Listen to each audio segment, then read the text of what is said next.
Good evening.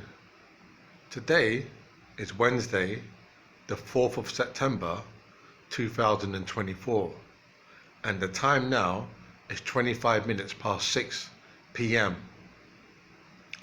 I would like to talk about my blackness, how I define myself as the Bull of Lewisham, being the color that I am. The reason why I want to define my color, and let me get the Holy Bible as well. And I've got the Holy Bible as well here, the Holy Bible. Is because I realize in today's world, my color is very important. It's very important to people, especially people from my culture, whether they're from Africa, Jamaica, whether they're Black British, South American, Canadian, wherever they are from the United States of America, my coloring, like my brown color, you see my skin here is brown. No, I'm not trying to be sarcastic, but if you look literally at the tone of the color is brown. So my brown skin, but I call myself black. Now let me define myself to you people, because I see you every day when I go outside. And my name is the Bull of Lewisham. I'm a boxer, I'm a fighter. I have a son, by the way. I have a son. He's a big man now. You know? He's a big man now. He's struggling in life. He's trying to find his way. Anyway, my body, my complexion, my coloring is unique to me. It concerns nobody else. That's what's in my mind. Listen carefully. Yeah, I've got the Holy Bible as well, okay? I've got the Holy Book in I hold the Holy Book in my left hand, down on my knee, on my thigh, on my lap. My coloring, my skin color is unique to me. It concerns nobody else. It has nothing to do with you. I am not part of no group, right? I'm not part of no organization. I'm not part of no school of thought. I'm not part of no collective group. No, I'm not, no. I'm a unique individual. I'll say that again. I am a unique individual. So you may be the same complexion as me. You may be brown, but I may not relate to you the way you think I should relate to you, because I am an individual. I'm the Bull of Lewisham. I'm an individual. I'm not a clone. Like because you're the same color as me, you're not my flesh and blood. You're not like my relative. You're not like my brother or my sister. You're not my mother or my father. Don't make the assumption because you have the same skin coloring as me that you're me. You're not me. You're you. This is what I'm trying to tell people, and so this is my view. Now, you may disagree with that, but I'm talking about what's in my mind, how I see myself in the world today. You're not me. I've done many things in my life. I've done many good things in my life. Off my own back, with my own creativity and imagination and genius. You wasn't there. You never helped me. What I'm trying to say is, you were you. So speak for yourself. I don't speak for you. You don't speak for me. I'm an individual. My journey through this life is a solo performance. I'll say that again. My journey through this life is a solo performance. It don't concern you. So what I'm saying is, like blackness, black. How do I define blackness, black? Well, my father is dark skinned, so this t-shirt that I'm wearing is more toward the dark. But in my mind, when I say, or my brethren or my friends say I'm black, we're not talking about brown versus black. We're talking about the state of the mind, the knowledge within the head, within the brain, within the mind, the intellect. We're talking about the information you have in there. That is what we define as black, not the skin coloring. And I go by that as well. So what I'm saying to you, you may say,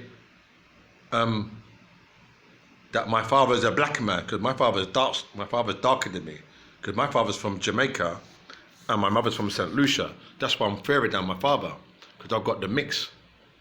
So you may say, oh, your father's a black man. And I will think, what do you mean by that? I will think that. I won't say it to you, but I will think, what do you mean by that? Because my father may not think the things I think about the world, believe it or not. Yes. I think about Malcolm X, Martin Luther King, Marcus Garvey. My father may not think those thoughts. My father's from Jamaica, so he may think other thoughts. There may be other historical figures in Jamaica when he was a boy that's in his mind. You may not be thinking Marcus Garvey. Whereas I think Marcus Garvey is the cornerstone of my bedrock of my black thoughts. But my father is different to me. So when you say he's black, I think, well, in what sense? Because he's not really, how can I say it to you? He doesn't have that consciousness. He doesn't have that consciousness. He's just ordinary. He's a Jamaican, but he's just normal. He's not into that black philosophy. He's not into the black philosophy. So when I say to you I'm a black man, it's because of my intellect, not because of my skin coloring. And when I say I'm a black man, I'm not talking about what they perceive it to be in the United States of America. I'm not concerned by them over there. They're irrelevant. I'm not concerned by them in Jamaica. They're irrelevant. They don't concern me. Irrelevant. What concerns me is what I think about the world. That's all it cares. Me and my brethren, me and my friends. That's all I'm concerned about. You see, in the 1950s, 1960s, there was a lot of this black power thing going on. There was a lot of this black consciousness. There was a lot in the Olympics, and they done all these slogans and protests. I am not like that. I'm just calm. I'm normal. What I'm saying is that I have an education, a broad education, and within that broad education, there's Marcus Garvey, Malcolm X, Martin Luther King, Steve Biko, which makes me who I am as a black man. I'm not black in terms of the t-shirt black, but in terms of my education in African history, do you understand? In terms of, like, when I was growing up on the council of the state, I knew various West Indian people. I would call them black people, but they're not black as in t-shirt black. They're black as in, they had an awareness, a consciousness, a black consciousness. They had a black consciousness. So that's what we call black. What people like in West London, East London, North London and South London, they're talking about the consciousness, not the color. So when you say, oh, are you black? I always think, in what sense, what are you referring to? If you're saying this in terms of my complexion, then no, I'm not black, because I'm brown. I can see that. I'm not stupid. I can see that. My complexion is brown. But I always say I'm a black man because of my intellect, my knowledge, my historical knowledge over my life. I've accumulated. I know many black people in terms of their black consciousness. Do you understand? So in Europe or in England, there's millions of black people. Do you understand? Not all of them have that black consciousness of Martin Luther King, Steve Biko, Malcolm X, Marcus Garvey. They may not have that full knowledge. They may have some of it, but they may not have that black consciousness that I have and me and my friends had growing up. So when I say I'm black, I'm talking about the consciousness in terms of, I relate to Marcus Garvey has my influence. Malcolm X has an intellect in terms of his life was very interesting, enthralling, educational. That's what we mean by black. We're not going by the tone. We're not going by the definition of black, how white people perceive it to be. We're not going by that either. We're not by that either. That's archaic now. We're not going. White people's definition of black is redundant. We don't go by that anyway. We don't go by it anymore. Maybe my father, obviously my father's older than me, he may have gone by that. How it was defined by the system and by the imperialists and by the people, how black people should behave and how they should be. Maybe he conformed to that. There was conformity for him. And my grandmother and my grandfather, they conformed to that ideal, that stereotype of how black people should be, how they should speak, how they should dress, what they should eat, where they should go. Maybe they conform to that. But as for me, the Bull of Lewisham, don't conform to none of that. I'm more educated than a lot of people that I know. Do you understand? Now, I'm not bragging. I learn something new every day. I'm always improving myself, and yeah, every day I acquire a new knowledge. I'm surfing the net. I'm looking at my dictionary. I'm talking to people. I'm always furthering my intellect, stimulating my mind every day, mate. Highly intelligent, yes, highly intelligent. So when I say I'm black, or I refer to myself as black, not the skin tone, or not in terms of the black t-shirt, or not this idea of what they perceive it in Africa, because African perception of black is redundant. It doesn't concern me. I don't go by that at all. None of us do in West London, North London, East London, South London. We don't go by what they perceive it in Africa. It's irrelevant, because in Africa they've got a different environment. Their environment is different to Europe, isn't it?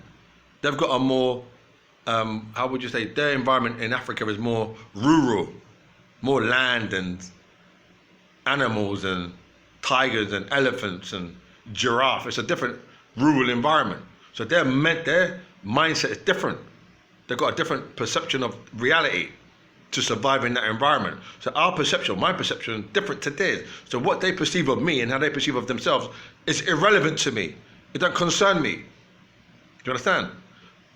Even in America, it don't concern me what those boys think about how they perceive themselves to be black. It don't concern me. You understand? It don't concern me at all. I am an individual. Completely individual. I'm not going by the tone of my skin color.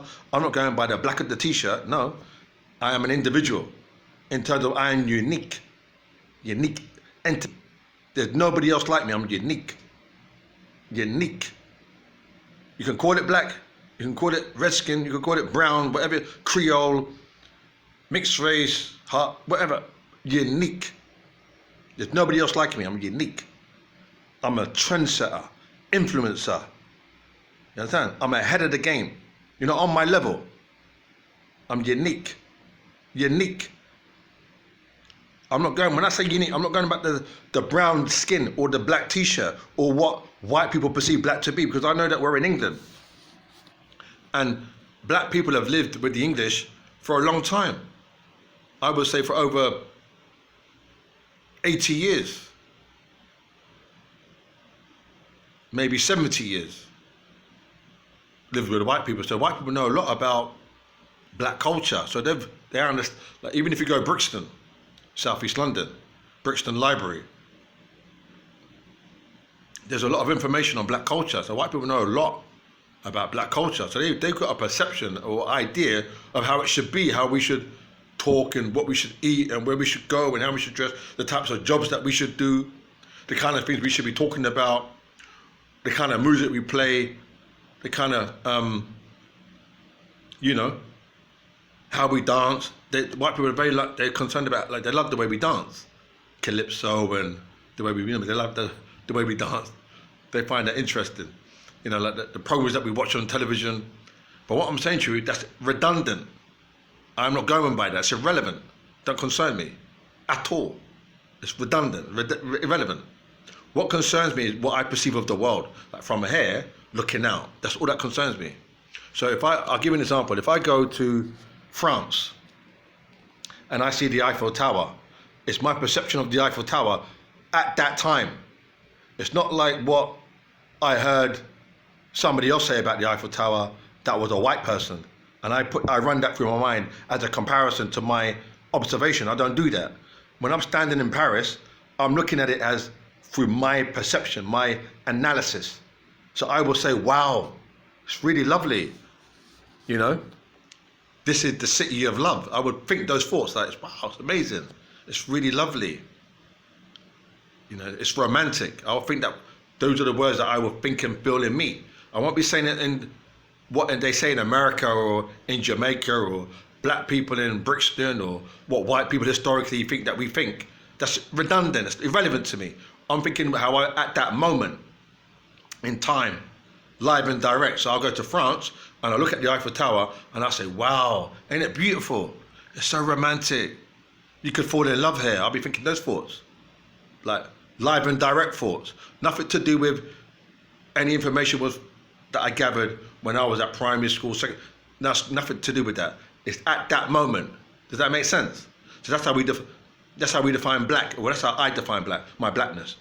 I define my blackness as live and direct today in the modern world, not in some book or a collective group that I don't know, or some school of thought in the United States of America, or some in the 1960s, my grandparents and grandmother. That's irrelevant. It's how I perceive it today. Because the world is always going forward. So my thought is right anyway, because the world is we're always progressing. Every day there's a slight, small step to perfection. That's all we're doing as the humanity. Yeah, we are. You may not be doing that, but I'm trying to do that. I'm trying to take these little pigeon steps to perfection. To perfection, yeah. I try to perfect myself. I try to move towards perfection every day in my life. I always think about progress. Yeah, I look at my weaknesses, I look at my strengths, and I try to work on my strengths. Delete my weaknesses, try and get stronger. That's I do as a black man. Not in terms of black man in terms of the t-shirt or my skin coloring, but black man in terms of my consciousness, my intellect. That's what I mean by black man. Did you understand that? I just thought I needed to say that because I've got the Holy Bible. And I needed to say that because the world today, what I'm seeing, I don't want to say anything, I'm going to say the wrong thing, but it's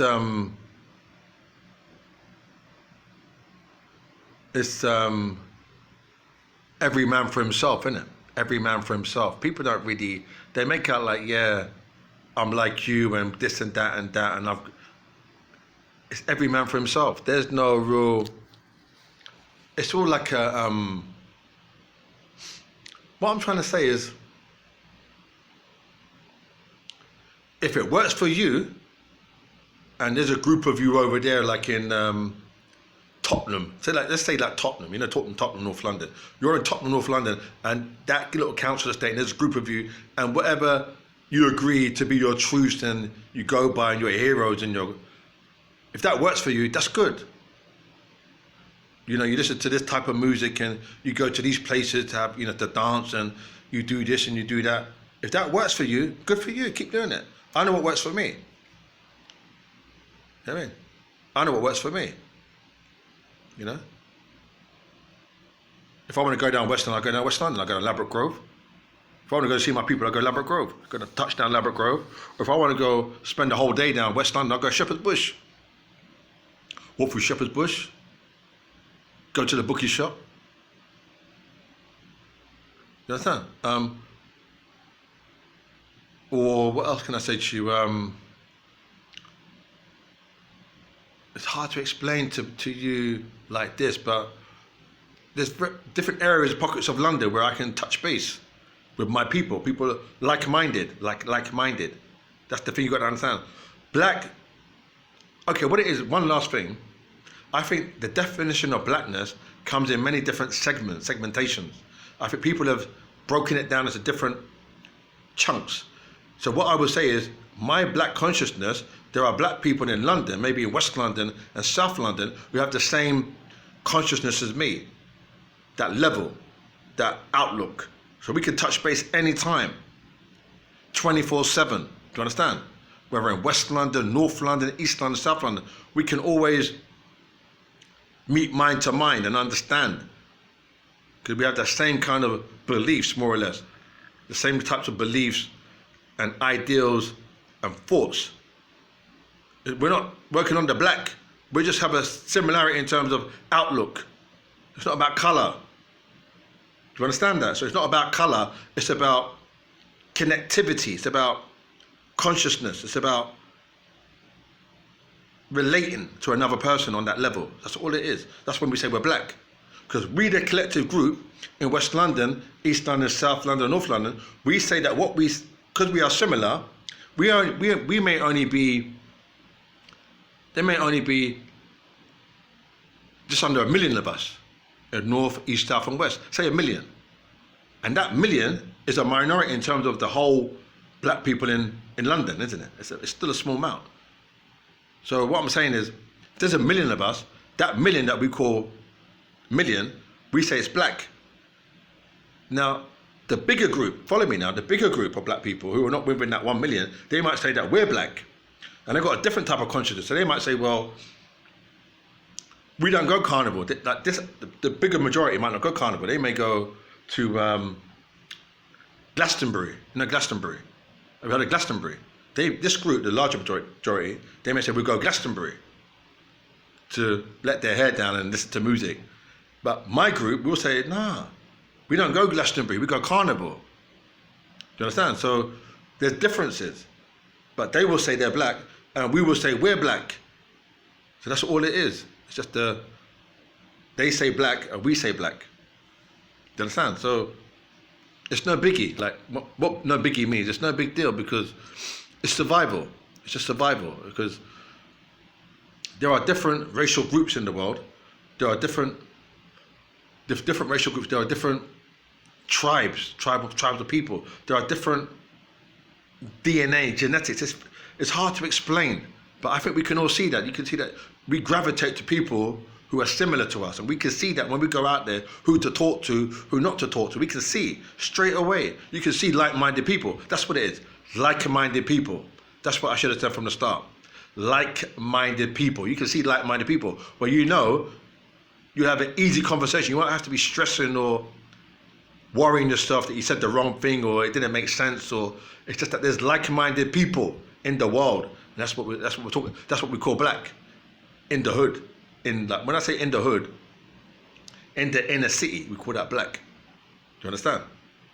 So my name is the Bull of Lewisham. I'm a boxer fighter. Hope I explained it to you once and for all. You take care of yourself. Thank you.